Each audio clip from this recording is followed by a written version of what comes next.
Hello student. तो आज ना हम लोग कुछ क्वेश्चन को डिस्कस करते हैं, जिसमें पहला क्वेश्चन अपने पास है कि फॉर द गिवन सर्किट, ये एक सर्किट गिवन है, सो इस figure find the current through the 8 ohm registers.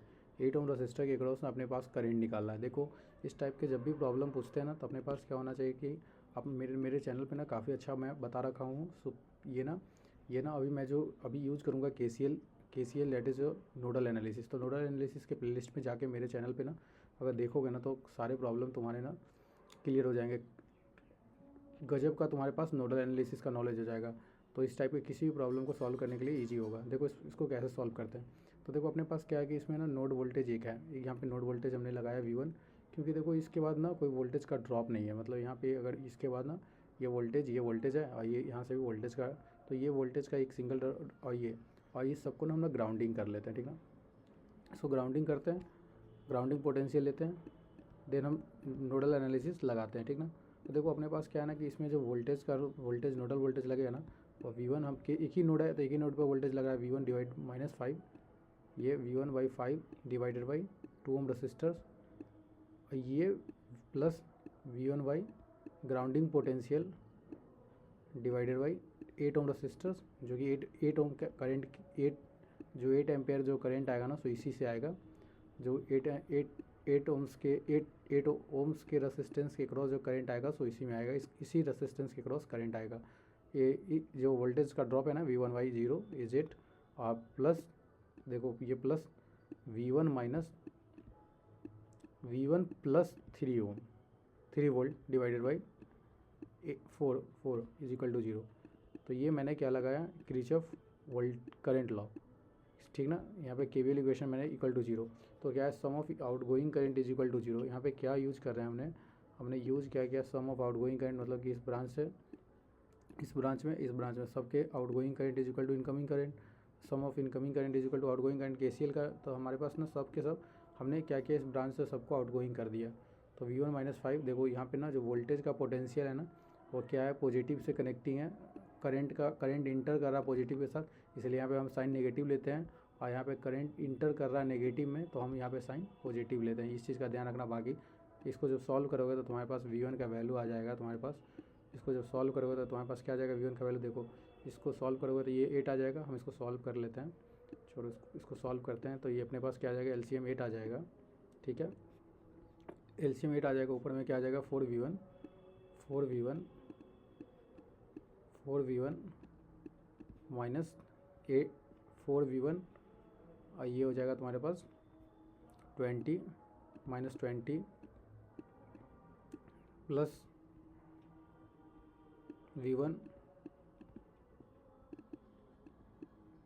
Plus 2V1 plus 6। तो ये आ जाएगा तुम्हारे पास 2V1, ये 2V1 3V1 7V1 is equal to 14 is equal to 0 था, तो 0 था, तो ये जो 8 था, ये 8 ना इधर जाता तो 0 हो जाता, तो अपने पास कितना बच जाता, ये 14, ये 6, ये 14 हो जाता, तो ये 14 इधर चला था, -14 था तो +14, तो V1 का वैल्यू अपने पास क्या आ जाता, 2 आ जाता। तो ये अपने पास V1 का वैल्यू आ गया। देन V1 डिवाइड, अब अपने पास क्या है, जो अपने पास जो करंट है ना 8 एम्पेयर के करंट के थ्रू, 8 एम्पेयर में वो करंट यही है, ये करंट का यही करंट हमारे पास ये था, 4 divided by 2 divided by 8, 2 divided by 8 करोगे तो तुम्हारे पास 0.5 एम्पेयर आ जाएगा, ठीक है।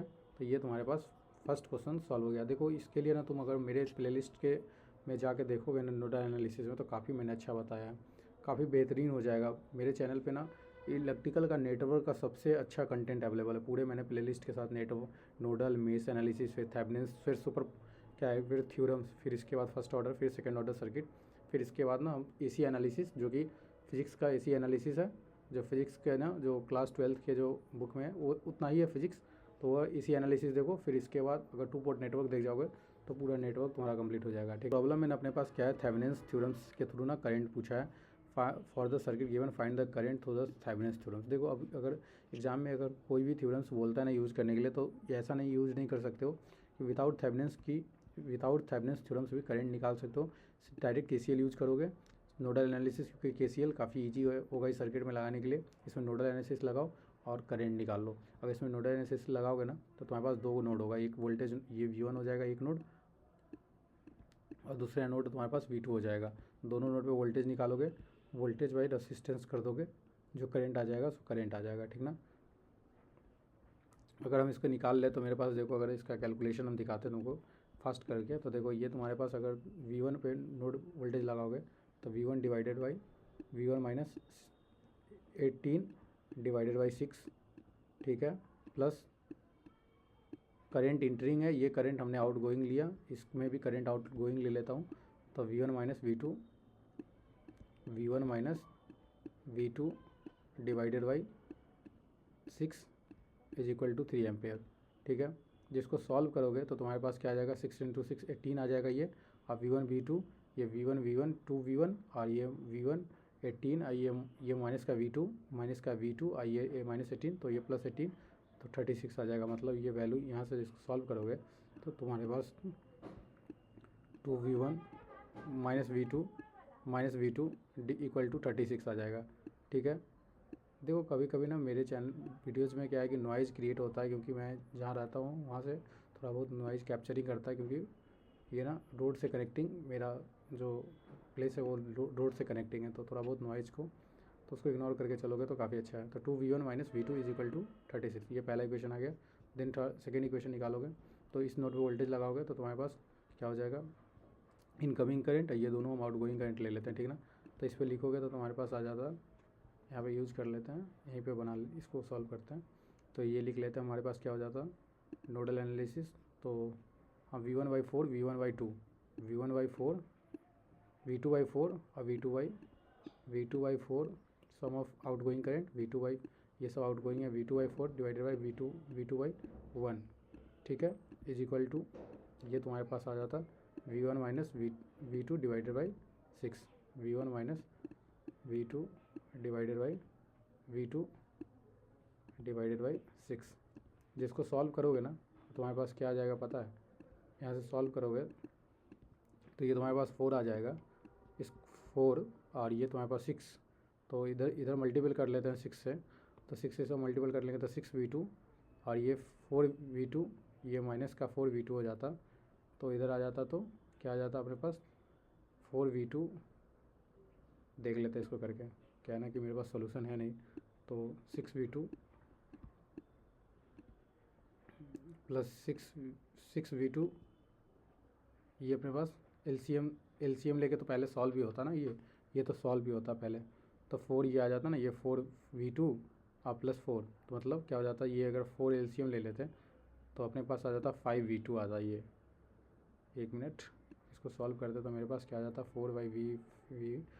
4 एलसीएम ले लेते हैं। चलो इसको यहाँ पे देखते हैं, यहाँ पे देख लेते हैं, 4 एलसीएम आ जाता और नीचे में आ जाता V2 प्लस V2, ये अपने पास V2 हो जाता और ये अपने पास 1 इंटू 4, तो ये 4V2 तो 5V2 आ जाता, मतलब 4V2 5V2 आ जाता ऊपर में, is equal to V1 minus V2 is equal to 6, ये V1 माइनस, तो ये अपना आ जाता V1 माइनस V2 लिखते हैं, V1 minus V2 divided by 6। जिसको सॉल्व करोगे ना तो तुम्हारे पास क्या आ जाएगा, देखो इसको सॉल्व करोगे तो तुम्हारे पास आ जाता 6 इंटू 5 30V2, ये V2 ही है 30V2, ठीक है, और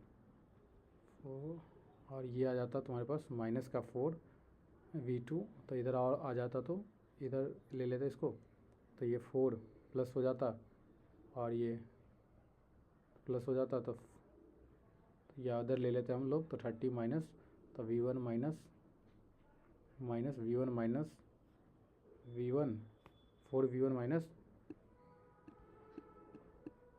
4V1 माइनस 34V2, यही होगा इज इक्वल टू 0। थोड़ा सा इसको सिंप्लीफाई भी कर सकते थे, 2 और ये 3 कर लेते तो इससे भी सिंप्लीफाई हो सकता था, ठीक ना। 2 कर लेते इसको सिंप्लीफाई, इन फ्यूचर ये ऐसे नहीं करते, जब कैलकुलेशन कर लेते तो ये इस वैल्यू को पुट करके देखो,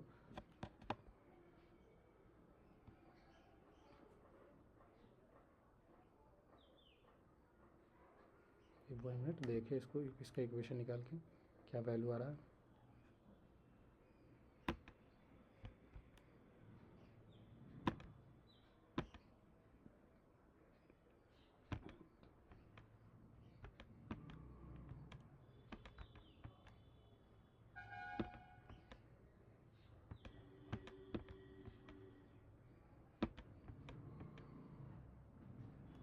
वन 53 एक्स का वैल्यू आ जाएगा 153/8।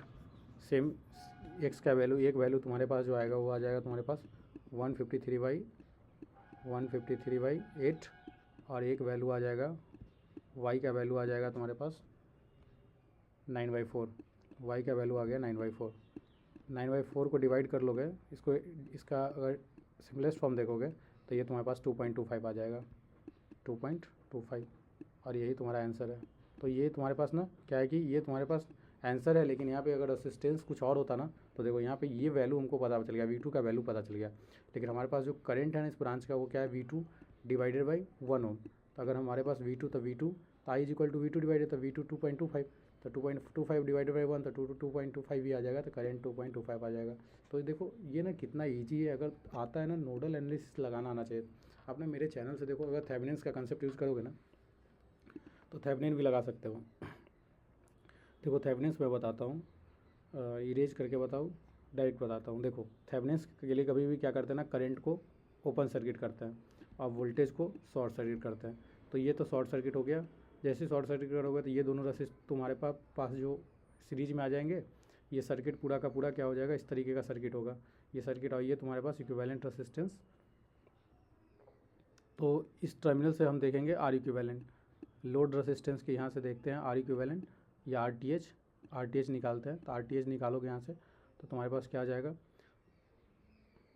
6 6 12 और 12 पैरेलल, ये पैरेलल हो जाएगा तो 4 के ये दोनों सीरीज में आ जाएंगे, ये पैरेलल में आ जाएगा। तो 6 इंटू 4, ये तुम्हारे पास क्या आ जाएगा, 6 into 4 24, 6 into 4 divided by 6 into 4, नहीं देखो 6 इंटू 6 12 ना, 12 इंटू 4 ना, 12 इंटू 4 डिवाइडेड बाई 12 प्लस 4, ये तुम्हारे पास आ जाएगा 3 ओम।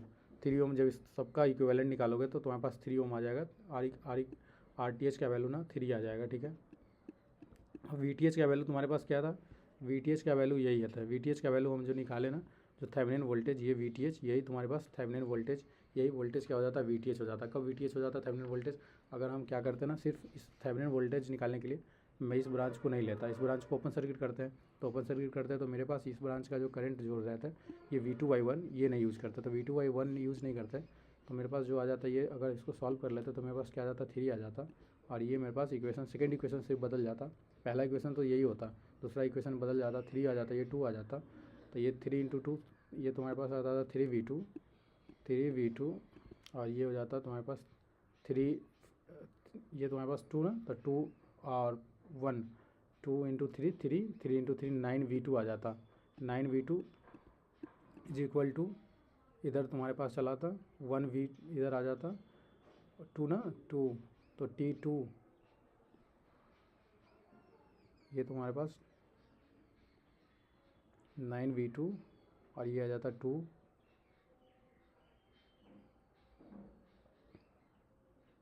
9V2 आ जाता ना। देखो इसको सॉल्व करते हैं, देखते हैं। तो 3, इसको थोड़ा सा नहीं ऐसे सिंप्लीफाई कर सकते हैं, हाँ बिल्कुल कर सकते हैं। 3V1 माइनस V2, सही है, ये सही है, सही है। देखो अब इसको 3 क्या होता है ना, 3V2, और ये तुम्हारे पास इक्वेशन, ये इक्वेशन सिर्फ हटा लेते हैं हम। तो इसको ना रिड्यूस कर लिया मैंने, 3 से इसको रिड्यूस किया था, इसको 2 से रिड्यूस किया था, 3 इंटू 2, तो ये हो जाता 6, 3 इंटू 2 क्या होता, 3V2 ना, यार 3V2 ना, 3V2, और ये हो जाता 2V1 और ये 2V2, तो माइनस इधर आ जाता, तो हम इधर ले लेते इसको, तो V1 माइनस का 2V2 माइनस का 5V2, तो 2V2 V1 2V1 माइनस का 5V2 इज इक्वल टू 0, ये इक्वेशन आ जाता है। इस इक्वेशन को पुट करो 1 मिनट इस इक्वेशन को पुट करके देख लेता हूँ। तो V1 का वैल्यू जो आएगा उस वैल्यू को हम लोग क्या करेंगे ना, RTH निकाल के दिखाता हूँ। 1 मिनट। तो इस वैल्यू को हम लोग ले लेते हैं इक्वेशन 1।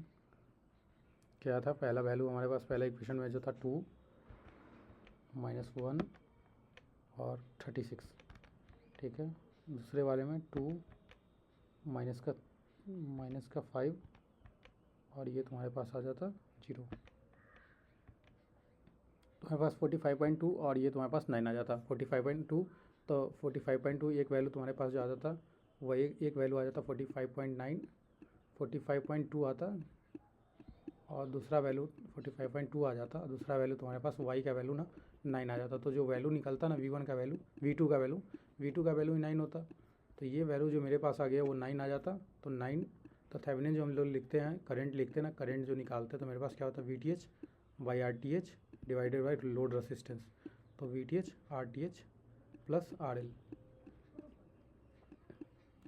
तो VTH क्या हो गया था, VTH मेरे पास 9 आ गया और RTH मेरे पास क्या था 3 है, 3 और मेरे पास लोड रेसिस्टेंस 1 हो गया। तो 9/4, इससे भी हमारे पास आंसर आ जाता 2.25। तो इस तरीके से भी हम लोग सॉल्व कर सकते थे। देखो ये लेक्चर काफ़ी बड़ा जाएगा, लेकिन क्या करोगे ना, देख लेना, क्योंकि 2-3 अच्छे क्वेश्चन मैंने काफ़ी अच्छे क्वेश्चन डिस्कस कर रहा हूँ और कंसेप्ट के साथ। देखो ये सब देखोगे ना मेरे चैनल से, तो मेरे से भी बेहतरीन सीख जाओगे, ठीक ना। तो देखो जाके उस चैनल से, ठीक ना। तो सारे कुछ उसमें पूरा नेटवर्क मेरा ना काफ़ी अच्छा बताया गया है पूरे चैनल पे। इस चैनल पे ना पूरे के पूरे कंप्लीट नेटवर्क अवेलेबल है, कंट्रोल सिस्टम और नेटवर्क पूरा अवेलेबल है। उसको देखो धीरे धीरे करके, मशीन, पावर सिस्टम और मेजरमेंट भी बहुत सारा चीज़ें अवेलेबल है, तो वहाँ सब देख सकते हो, ठीक ना। देखो हम लोग नेक्स्ट क्वेश्चन को देखते हैं। तो अपने पास क्या है ना कि ओपन सर्किट टेस्ट, अगर ट्रांसफार्मर को देखोगे तो ओपन सर्किट टेस्ट में अपने पास ट्रांसफार्मर का सिर्फ क्या होता है, नो लोड ब्रांच ना अवेलेबल होता है, जो कि अपने पास एक रेसिस्टेंस होता है और एक मैग्नेटाइजिंग रिएक्टेंस होता है ये। तो अपने पास ये अवेलेबल होता है। तो अपने पास पूछा गया कि ओमिक लॉस, क्या इसमें ओमिक लॉस रहता है, ये अपने पास ओमिक लॉस होता है, जो कि कॉपर लॉस को ओमिक लॉस। तो ये अपने पास अवेलेबल रेटेड करंट और फ्रीक्वेंसी पे, तो ये अपने पास होता नहीं है। कोर लॉस होता है अपने रेटेड वोल्टेज और फ्रीक्वेंसी पे। कोर लॉस हमारे पास सिर्फ होता है और एक शंट ब्रांच में इक्विवेलेंट होता है, शंट ब्रांच की तरह, और टर्न रेशियो ऑफ ट्रांसफार्मर। तो ये सब कैन नॉट पूछा है, तो ये अपने पास ऑप्शन हो जाता है, ठीक है। अब बात करोगे कि instrument type of DC measurement only, तो पीएमसी जो होता है वो सिर्फ डीसी मेजर करता है। इलेक्ट्रोस्टैटिक्स ये भी तुम्हारे पास एसी प्लस डीसी दोनों मेजर करके देता है। इलेक्ट्रोस्टैटिक्स टाइप इंस्ट्रूमेंट मैंने काफ़ी अच्छा चैनल पे बताया, इलेक्ट्रोस्टैटिक्स टाइप इंस्ट्रूमेंट। पीएमसी भी अच्छा बता रखा है, इंडक्शन टाइप इंस्ट्रूमेंट भी अच्छा बताया है, उसमें मैंने इंडक्शन टाइप इंस्ट्रूमेंट भी काफ़ी अच्छा बताया, वो सभी देख सकते हो इंडक्शन टाइप। तो ये है तुम्हारे पास भी एसी इंडक्शन टाइप जो होता है, ये तुम्हारे पास सिर्फ एसी देता है इंडक्शन टाइप, और ये तुम्हारे पास एसी प्लस डीसी दोनों देता है, ठीक ना। तो ये तुम्हारे पास हो गया, ठीक ना। तो ये अपने पास परमानेंट मैग्नेट होता है इसका आंसर। अगर हम इसको देखोगे ग्रेविटी कंट्रोल मेजरिंग, तो ग्रेविटी कंट्रोल मेजरिंग में ना लीनियर स्केल नहीं होता है, ये ना not correct for the gravity control. जो एक तरह का ग्रेविटी कंट्रोल जो अगर इंस्ट्रूमेंट हम यूज़ करते हैं, जो कि कंट्रोलिंग टॉर्क के लिए यूज़ किया जाता है, तो उसके क्या होता है, इसके ना एक टॉर्क क्या होता है, वेटेज लगाया जाता है उसके नीडल के, ताकि वो कंट्रोल करने में हेल्प करता है। तो वो इसमें लीनियर स्केलिंग नहीं होती, उस स्केल में ना स्केल का लीनियर नहीं होता। जैसे कि ये अगर यहाँ से यहाँ तक 1 मीटर्स है, तो यहाँ से यहाँ तक 2 मीटर होगा, तो इस तरह का लीनियर स्केलिंग नहीं होती है। देखो यहाँ पे RTH निकालना है, RTH निकालना है, रेसिस्टेंस निकालना है AB के क्रॉस, इस टर्मिनल के क्रॉस। तो देखो अपने पास ये दोनों पैरेलल में हो जाएगा, तो 2 × 3, तो 2 × 3 6 डिवाइडेड बाई 5, तो डैट इज इक्वल टू 1.2 आता है। इसका वैल्यू 1.2 आ जाएगा और 1.2 + 10 इस सीरीज में आ जाता है, तो 11.2। तो देखो इजी क्वेश्चन सब है। पैसिव लोड की बात करोगे तो रिफ्लेक्शन दिखता है, cause of the passive load, ठीक है। ये देखो काफ़ी अच्छा क्वेश्चन इसमें ना बोला, इसमें क्वेश्चन है, इस क्वेश्चन में ना टर्न रेशियो दे रखा था कि अपने पास ना 2 कॉइल है। अगर कोई कॉइल है ना, तो अगर ये कॉइल है और ये कॉइल है, और दोनों कॉइल के बीच का ना टर्न रेशियो दे रखा है, टर्न दे रखा है, और करंट भी फ्लो करा रखा है फर्स्ट वाले में, ठीक ना। और दूसरे वाले में ना कॉइल में टोटल फ्लक्स दे रखा है दूसरे कॉइल का 0.6 एम्पियर, और ये ना लिंकिंग कॉइल दे रखा है 0.3। तो लिंकिंग जो होता है ना, तो हमारे पास जो निकलता है वो ये निकलता है φ1 क्या है कि फ्लक्स टू में जो लिंक कर रहा है, flux linking with 2 with respect to 1, यही ना flux link with second coil, flux linking with second.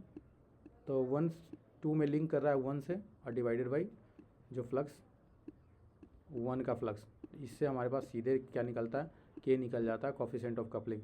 तो इसका वैल्यू हम यूज़ करते हैं तो 0.3 divided by milli weber, 0.3 milli weber, दोनों वेबर में ही था, मिली वेबर में ही है, तो हमारे पास क्या है कि उसमें दिक्कत होगा नहीं। 0.3 मिली weber divided by 0.6 milli weber.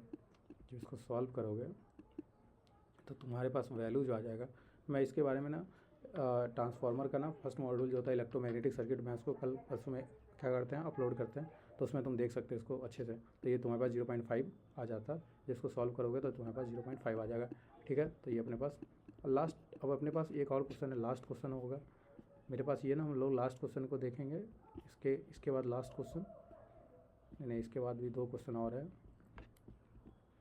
हम लोग ना 3 क्वेश्चन और देखेंगे, ठीक ना, 40 का क्वेश्चन देखेंगे।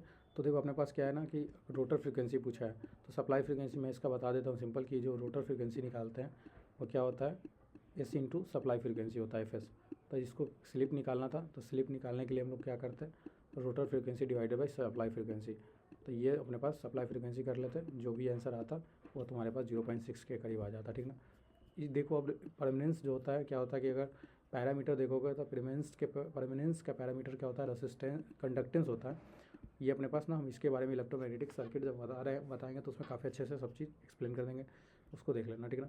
ये अपने पास क्या है कि एक अपरेंट पावर दे रखा था, एक रिएक्टिव पावर दे रखा था। तो हमारे पास क्या होता है ना, जो अपरेंट पावर होता है, एक्टिव पावर, अपरेंट पावर को इससे डिनोट करते हैं, S equal to S square is equal to P square into plus R square, real power square plus reactive power square. तो अपने पास क्या है, अपने पास रियल पावर निकालना है, मतलब पी निकालना है, रियल पावर निकालना है। मैं पी से रियल पावर को डिनोट करता हूँ, तो अपरेंट पावर का स्क्वायर माइनस रिएक्टिव पावर का स्क्वायर कर दोगे तो तुम्हारे पास जो वैल्यू आ जाएगा वही तुम्हारे पास ये आ जाएगा, ठीक ना, सॉल्व कर लेना आ जाएगा। ये ना जो पूछा है ना कि, तो अपने पास ना, ये अपने पास जो क्वेश्चन पॉइंट जो होता है ना कोई भी, वो होता है वी सी और आई सी पॉइंट, जहाँ पे लाइज करता है ऑपरेटिंग रीजन, इसी को ऑपरेटिंग पॉइंट बोलते हैं। जहाँ पे ऑपरेटिंग पॉइंट जब कर्व ड्रॉ करते हैं ना, तो V C C is if the operating point if V C C is equal to, तो what is the operating point, operating point अगर बनाते हैं ना, तो मेरे पास क्या होता है, एक वी सी और आई सी कर्व में ना, वी सी और आई सी कर्व में जो पॉइंट लाइज करता है, तो उस पॉइंट को ना एक्स एक्सिस में ना वी सी होगा, ये वी सी और ये आई सी, ये वी सी और आई सी होता है, ऐसा होता है ऑपरेटिंग पॉइंट। तो जो पॉइंट लाइज करता है, जिस पॉइंट पे कट करता है, तो ये उसको हम लोग ऑपरेटिंग पॉइंट बोलते हैं। तो अपने पास क्या है ना कि अपने पास एक ट्रांजिस्टर सर्किट दे रखा है, जिसका कलेक्टर लोड दे रखा है और ऑपरेटिंग पॉइंट पूछा है ना। तो देखो सबसे पहले V C C is equal to 10 volt, ठीक है, और कलेक्टर लोड दे रखा है, मतलब आर सी दे रखा है, कलेक्टर लोड आर सी दे रखा है 4 किलो ओम, ठीक है। इसके बाद अपने पास BJT, ये अपने पास BJT हो गया, ये बेस करंट होता है IB, या बेस वोल्टेज, और ये अपने पास कैपेसिटर VC होता है, ये VB होता है, और ये IE होता है, नीचे वाला जो हमारा है इमीटर वोल्टेज होता है आई मीटर करंट इसमें फ्लो करता है ICC। तो अपने पास इस आउटर में ना, आउटर लूप में क्या करोगे, KVL इक्वेशन लगा के, आउटर लूप में KVL इक्वेशन लगा के VC निकालोगे, IC दे रखा है 1 मिली एम्पेयर तुम्हारे पास, तो ये तुम्हारे पास जो भी आ जाएगा 6 वोल्ट आ जाएगा। जो इसको सॉल्व करोगे ये सॉल्व होगा, VCC का वैल्यू क्या है 10 दे रखा है, VCC इसका पहले इक्वेशन हम लोग लिख लेते हैं, VCC minus IC into RC, जो करंट फ्लो करेगा वो IC इंटू RC। तो IC करंट भी दे रखा है, IC हमारे पास 1 milli ampere is equal to VC। तो यहाँ से VC आ जाता क्या, VCC 10 है, और IC इंटू RC, IC अपने पास 1 है और RC 4, तो ये अपने पास सिंपल आ ही गया। ये क्या हो गया, VC का वैल्यू हमारे पास क्या आ गया 6 आ गया। तो लो, तो ऑपरेटिंग पॉइंट ना ये निकल के आ जाता 6 वोल्ट 1 मिली एम्पेयर। तो इस तरीके से हम लोग सॉल्व कर सकते थे। देखो एक और क्वेश्चन है, पावर फैक्टर का, पीक लोड दे रखा है, लोड फैक्टर दे रखा है। लोड फैक्टर जो होता है ना, इस सब के बारे इसके ना पावर सिस्टम के एक लेक्चर अपलोडेड, इसका भी एक लेक्चर अपलोड करना है, जिसमें हमारे पास सिर्फ average peak load, plant capacity और रेटेड कैपेसिटी सब जितना भी है ना, ये सब का एकदम से एक न्यूमेरिकल के साथ थ्योरेटिकली अवेलेबल हो जाएगा, ठीक ना। तो उसको भी देख लेना एक बार। तो ये अपने पास लोड फैक्टर कभी भी ना क्या होता है, एवरेज बाई मैक्सिमम डिमांड होता है, एवरेज बाई मैक्सिमम डिमांड होता है, ठीक है। एवरेज बाई मैक्सिमम डिमांड होता है, तो अपने पास एवरेज वैल्यू निकालना है। तो लोड फैक्टर से एवरेज को मल्टीप्लाई मैक्सिमम को डिवाइड, तो 0.6 को मल्टीपल करोगे 60 से तो 36 मिली एम्पेयर आ जाएगा, ठीक है। तो इतना ही रखते हैं, फिर हम लोग नेक्स्ट वीडियोज़ में और सारे क्वेश्चन को डिस्कस करते हैं, ठीक ना। देखो मैं बता रहा हूँ ना कि मेरे चैनल से जाके तुम नेटवर्क देख जाओगे ना तो काफ़ी अच्छा हो जाएगा। नेटवर्क मैंने काफ़ी पूरा कंप्लीट बताया, कंट्रोल सिस्टम कंप्लीट बताया, मेजरमेंट भी पूरा कंप्लीट होने वाला है चैनल पे। तो ये सब देखो जाके, काफ़ी अच्छा लगेगा। थोड़ा सा सिक्वेंशियली देखोगे ना तो मज़ा आएगा। थोड़ा बहुत क्या है कि ना वॉइस का इशू रहेगा, थोड़ा बहुत नॉइजिंग है, ज़्यादा कुछ है नहीं, 1 से 2%, तो उसको इग्नोर करके चलना है, बाकी सब सही है, ठीक ना। तो देखो चैनल को ना क्या करो कि सब्सक्राइब करो और वीडियोज़ को लाइक कर दो, और कोई डाउट होता है तो कमेंट बॉक्स में मेंशन करो, ठीक ना। चलो आज के लिए इतना ही रखते, थैंक यू।